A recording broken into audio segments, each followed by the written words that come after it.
Well, the major averages are rallying in the last 3 months despite the ongoing tariffs and the economic uncertainty. But our next guest says the rebound is starting to feel full. Let's bring in RBC Capital Markets head of U.S. equity strategy, Lori Calvasina. Lori, is this because you think maybe investors aren't considering enough the possibility that these tariffs could end up being inflationary?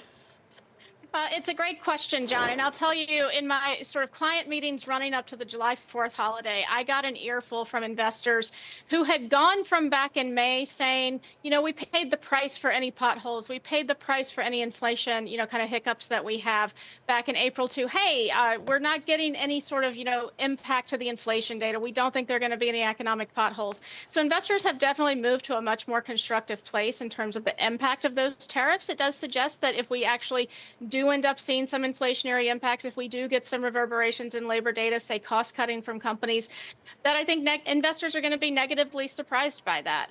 But I'll tell you, John, it really has to do with our sentiment and our valuation and earnings work. When we kind of put all those conversations aside and we look at our earnings and valuation modeling, our base case is for 57.30. If I really stretch and pull inflation down to 2% and boost earnings for this year, I can get you up to 6,200 on that modeling.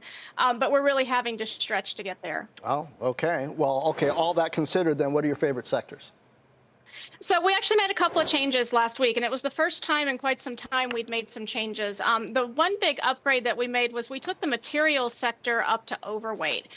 This was the result of a process where we go and we talk to our analysts all around the globe. I was just focused here on the U.S., but we found that we really did have some pretty high degree of conviction in terms of performance going forward in the materials sectors for most of the industries within that sector, ranging from sort of the metal side to the chemicals and packaging side. If you look at valuations, they're pretty reasonable. I have a lot of investors who are bulled up on industrials. Those look pretty expensive. We think materials are a good alternatives, and funds flows and earnings revisions have also started to turn positive, and they do benefit from the weaker dollar. So there's really a lot that we like in that sector right now. Weaker dollar, do they also benefit from some of the trade policy stuff we see going in, like 50% tariffs on some of these things like aluminum and steel and possibly copper? I think that's a complicated issue. I'm going to leave that one to my analysts to sort through. But I would say that when I talk to investors, they've actually been excited to look through some of the laggards in terms of performance. And if you look at things like consumer discretionary, for example, post-Liberation Day, that seems to be a sector that's really negatively impacted by tariffs, but really didn't underperform. It's starting to be a little bit weaker in here more recently. So we find that investors really, to be honest, Morgan, are trying to look through that day-to-day tariff noise. And I'll be honest, I can't blame them for that.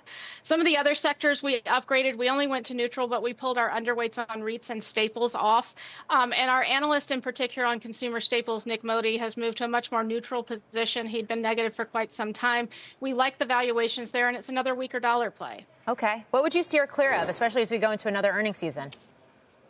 So, if you think about where we've moved underweight, we actually are underweight the consumer discretionary sector. We do think the policy risks are not fantastic there. It's not cheap like what we see in the consumer staples sector. There's a lot of tariff exposure, but we really questioned whether or not that's priced in just because you haven't really sort of seen, dramatic underperformance post-Liberation Day. Our analysts are also pretty negative on the sector from a bottom-up perspective. So that's one that we're frankly steering clear of. And we had been, kind of more neutral on this sector, that was really, kind of borne out in some of the performance we saw post-Liberation Day. But we decided to play the consumer. You really want to move more into the staples side at this point.